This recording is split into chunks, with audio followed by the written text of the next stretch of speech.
আসসালামু আলাইকুম এভৰিৱান। মই আজি আহিছোঁ পানবাৰী ৰাঙামাটি ঈদগাহ ময়দানত।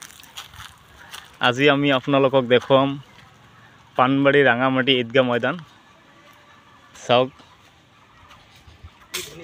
কিমান ধুনীয়া ঈদগাহটো যে বনাইছে। এই ঈদগাহটো বনাইছে জানিব পৰা মতে মিৰ্জুমুল্লা নৱাবে বনাইছিল, প্ৰায় 400 বছৰ আগতে বনাইছে। আজি আমি আপোনালোকক এটা বস্তু দেখুৱাম।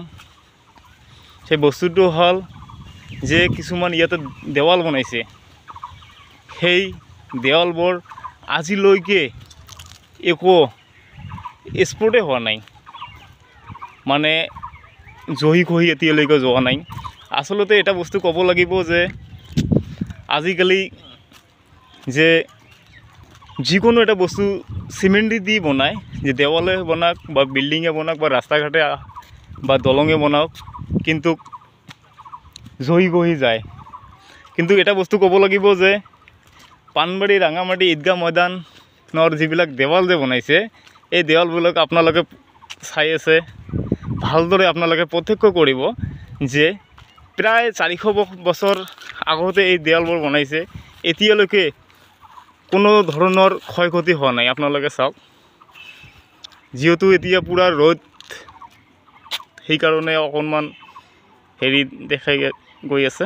আপোনালোকে চাওক পানবাৰী ৰাঙামাটি ঈদগাহ ময়দান। আপোনালোকক মই এটা অনুৰোধ কৰোঁ, আপোনালোকে এই ভিডিঅ'টো শ্বেয়াৰ কৰি দিব, যাতে যিসকলে এতিয়ালৈকে পানবাৰী ৰাঙামাটি ঈদগাহ ময়দানটো দেখা নাই, সিহঁতৰ কাৰণে আপোনালোকে সুযোগ কৰি দিব, যাতে পানবাৰী ৰাঙামাটি ঈদগাহ ময়দানটো যাতে সিহঁতে যাতে চাব পাৰে।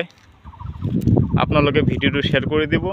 আৰু মোৰ এই ভিডিঅ'টো যদি আপোনালোকে নতুনকৈ যদি চাই আছে মোৰ পেজত, তেনেহ'লে মোৰ এই পেজটো আপোনালোকে জানে, এই পেজটোৰ নাম পানবাৰী জিলা পৰিষদ। এই পেজটো আপোনালোকে ফ'ল' কৰি দিব প্লিজ, আপোনালোকক মই অনুৰোধ কৰিছোঁ। আৰু অধিক ভিডিঅ'ৰ বাবে মোৰ পেজটো আপোনালোকে ফ'ল' কৰিও ৰাখিব, কিয়নো এনেকুৱা ভিডিঅ' আমি আপোনালোকক মাজে সময়ে আপোনালোকক মই দেখুৱাই থাকিম। চাওক চাৰিওফালে আপোনালোকক আজি মই দেখুৱাম যে এনেকৈ কোনো মইতো হয়তো আজিলৈকে মই দেখা নাই যে এনেকৈ দেখাইছে বুলি, সেইকাৰণে আমি আজি আহিলোঁ। আমি আপোনালোকক ভালদৰে দেখুৱাম বস্তুখিনি। চাওক দেৱালবোৰ চাওক, এতিয়ালৈকে কোনো ক্ষয় ক্ষতি হোৱা নাই।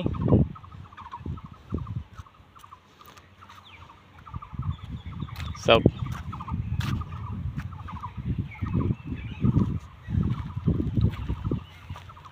আপোনালোকে ভালদৰে চাওক, ইয়াৰ চাৰিওপিনে আজি আপোনালোকক মই দেখুৱাম কিমান যে ধুনীয়া লাগিছে। চাওক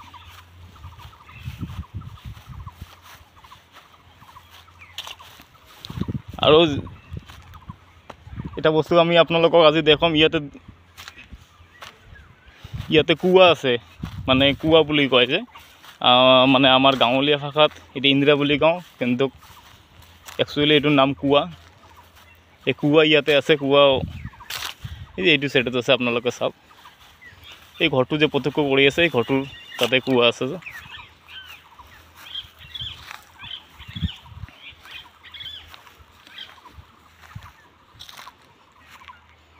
চাওক এইটো হ'ল পানবাৰী ৰাঙামাটি ঈদগাহ ময়দান। আমি যদি মহান আল্লাহ পাকে যদি আমাক যদি জীয়াই ৰাখে, তেনেহ'লে আমি আকৌ ঈদৰ দিন ইয়াতে নমাজ পঢ়িবলৈ অহাৰ মানে চেষ্টা কৰিম, যাতে আল্লাহ পাক আমাক যাতে তৌফিক দান কৰে। চাওক পানবাৰী ৰাঙামাটি ঈদগাহ ময়দান, চাওক কিমান ধুনীয়া দৃশ্য। চাওক আচলতে এটা বস্তু ক'বলৈ ক'ব লাগিব যে ভাৰতবৰ্ষত মানে যিবিলাক মানে আগৰ যে ৰজাহঁতে যিবিলাক বস্তু বনাইছে, সেই বস্তুবোৰৰ প্ৰতিটা বস্তুৰ এনেকুৱা বস্তু বনাইছে যাতে এই বস্তুবিলাক যাতে মানে এনেকুৱা বনাইছে যাতে মানে দেখাৰ নিচিনা বনাইছে। এইটো আজিকালি যেনেকুৱা বস্তু বনাই আছে, আপোনালোকে এটা বস্তু প্ৰত্যক্ষ কৰিব যে আজিকালি যিবিলাক বস্তু বনাই আছে, চিমেণ্ট দি বনাই আছে, সেই বস্তুবিলাকৰ গেৰাণ্টি হৈছে 150 বছৰ বা 100 বছৰ। আপোনালোকে ভালদৰে জানে যে এটা বস্তু আজিকালি চিমেণ্ট দি বনালে ইয়াৰ ভেলিডিটি থাকে 100 বছৰ, তাতকৈ হয়তো 150 বছৰ থাকিব পাৰে। কিন্তু আগৰ যিবিলাক ৰজা বাদশ্বাহ আছিল, আপোনালোকে জানে তাজমহল, আপোনালোকে ভালদৰে হয়তো বহুতে গৈ কিনি তাতে চাইছে, কিন্তু মই নিজে গৈছিলোঁ তাজমহলত, মই নিজে গৈছিলোঁ। মই তাজমহলটো মই ভালদৰে মই নিজে চকুৰে মই প্ৰত্যক্ষ কৰিছোঁ যে তাজমহলটো এনেকুৱা বনাইছে যাতে পৃথিৱীত মানে এটা দেখাৰ মতন এটা বস্তু বনাইছে। কিয়নো যিবিলাক আমাৰ আগৰ যিবিলাক বাদশ্বাহ আছিল, সেই বাদশ্বাহবোৰে যেনেকুৱা বস্তু যিবিলাক বস্তু বনাইছে, এই বস্তুবিলাক মানে দেখাৰ মতন বস্তু আৰু কি। কিয়নো আজি আপোনালোকক এটা বস্তু মই আজি মানে প্ৰমাণ কৰি দিলোঁ। কিয়নো এই দেৱালখন যে আপোনালোকক মই দেখুৱাই আছোঁ, এই দেৱালখন হ'ল আমাৰ পাণবাৰী ৰাঙামাটি ঈদগাহ ময়দান। আপোনালোকে ভালদৰে চালে, কিয়নো এতিয়া যিহেতু ৰ'দ আছে, সেইকাৰণে আপোনালোকক এই ৰ'দ থকাৰ কাৰণে আপোনালোকে হয়তো ভালদৰে দেখিব পৰা মানে অকণমান অসুবিধা হ'ব পাৰে, কিন্তু আপোনালোকে ভালদৰে তথাপিও দেখিব, মানে চাব আৰু। প্ৰায় 400 বছৰ অতিক্ৰম কৰিলে, তথাপিও এতিয়ালৈকে জয়ী হৈ যোৱা নাই। আৰু হয়তো আৰু কিমান যে বছৰ যাব, সেইটো আমি হয়তো এই দুনিয়াৰ পৰা হয়তো এদিন বিদায়টো ল'বই লাগিব। কিয়নো যিহেতু জন্ম হ'লেতো মৃত্যু হয়, আপোনালোকে সকলোৱে জানে। কিন্তু আমি যে মৰি যাম, আমাৰ যে যিবিলাক মানে পিছৰ যিবিলাক জেনেৰেশ্যন আছে, সিহঁতে চাব তেনেকৈ হয়তো পাব। কিয়নো 400 বছৰ আগতে যিহেতু এই বস্তুখিনি যিটো বনাইছে, কিন্তু আজিলৈকে অক্ষয় অৱস্থাত আছে, কিন্তু কোনো অসুবিধা হোৱা নাই, কোনো জহি গৈ যোৱা নাই।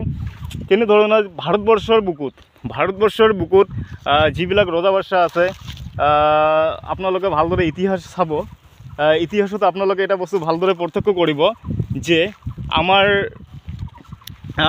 আপোনালোকে লোদী বংশ যে আছে, লোদী বংশৰ মানে পৰা আৰম্ভ কৰিব মোগল বংশলৈ যিবিলাক বস্তু বনাইছে, ভাৰতবৰ্ষৰ ভিতৰত যিবিলাক বস্তু বনাইছে, এতিয়ালৈকে বস্তুবিলাক কোনো মানে অক্ষয় অৱস্থাত আছে, কি এতিয়ালৈকে কোনো অসুবিধা হোৱা নাই। সেইকাৰণে আপোনালোকক এটা বস্তু মই দেখাই আছোঁ, ইয়াতো আপোনালোকক আজিয়ে মই দেখালোঁ। কিয়নো আজি এটা প্ৰমাণিত হ'ল যে 400 বছৰ আগত যিহেতু এই বস্তুখিনি বনাইছে, তেনেকৈ তাজমহলৰ বয়সো প্ৰায় 500 বছৰে হ'ল। মই নিজে চাইছিলোঁ, এতিয়ালৈকে কোনো অসুবিধা হোৱা নাই। কিন্তু বাদশ্বাহ শাহজাহান বাদশ্বাহ যিটো ঘৰত আছিল আৰু কি, যিটো মানে ৰাজবাৰীত আছিল, সেই ৰাজবাৰীটো মই নিজে প্ৰত্যক্ষ কৰিছিলোঁ। এই ৰাজবাৰীটো ঠিক তেনেধৰণৰ এতিয়ালৈকে কোনো জয়ী হৈ যোৱা নাই। তেনেধৰণৰ কুতুব মিনাৰ আছে, আমাৰ বহুত আছে, আপোনালোকে হয়তো বহুতে জানে, মোতকৈ হয়তো আপোনালোকে বেছি জানে। কিন্তু মই যিখিনি মই দেখিছোঁ আৰু মই নিজে চকুৰে দেখিছোঁ, সেইখিনি মানে ভাষাৰে প্ৰকাশ কৰা নাযায় যে ইমান বছৰ আগত যে বস্তুখিনি যে বনাইছে, বস্তুখিনি এতিয়ালৈকে কোনো জয়ী হৈ যোৱা নাই। সেইকাৰণে আপোনালোকক মই এটা বস্তু অনুৰোধ কৰোঁ, যাতে মোৰ ভিডিঅ'টো যাতে আপোনালোকে শ্বেয়াৰ কৰি দিয়ে, যাতে যিবিলাক বন্ধুসকল মোৰ এই ভিডিঅ'টো চাব, মোৰ পেজত যদি নতুনকৈ যদি আপোনালোকে চাই, তেনেহ'লে মোৰ পেজটো আপোনালোকে ফ'ল' কৰি দিব। কিয়নো আপোনালোকে মোৰ ভিডিঅ'টো শ্বেয়াৰ কৰি দিব, এইকাৰণে মই আপোনালোকক কৈছোঁ। কিয়নো এইটো হ'ল পাণবাৰী ৰাঙামাটি ঈদগাহ ময়দান। বহুত মানুহে এতিয়ালৈকে হয়তো দেখিবলৈ পোৱা নাই। কিন্তু আপোনালোকে আজিকালি এটা বস্তু হৈছে যে আজিকালি মোবাইল, আপোনালোকে জানে আজিকালি হ'ল ডিজিটেল যুগ। এই ডিজিটেল যুগত যদি আপোনালোকে ঘৰতে বহি কিনি গোটেই পৃথিৱীৰ খবৰ আপোনালোকে ল'ব পাৰিব। কিয়নো আজিকালি কোনো জাগাত যাব নালাগে। কিয়নো মোবাইলত যদি আপোনালোকে চাৰ্চ কৰে, তেনেহ'লে সকলো বস্তু আপোনালোকে নিশ্চয় পাব। সেইকাৰণে আপোনালোকক কৈছোঁ, আপোনালোকে ভিডিঅ'টো বেছি কৰি শ্বেয়াৰ কৰি দিব, যাতে বহুত মানে যিবিলাক মানুহ হয়তো এতিয়ালৈকে দেখা নাই, সিহঁতে মানে আহিবৰ ইচ্ছা আছে, তেনেহ'লে মোৰ ভিডিঅ'টো আপোনালোকে শ্বেয়াৰ কৰি দিব। সিহঁতে মানে চাই কিনি যাতে আহিব পাৰে, সিহঁতৰ যাতে ইচ্ছা আৰু বেছিকৈ যাতে উৎফুল্লিত হয়, যাতে সিহঁতে আহিব পাৰে। সেইকাৰণে আপোনালোকক মই অনুৰোধ কৰিছোঁ, ভিডিঅ'টো শ্বেয়াৰ কৰি দিব। Thank you everyone.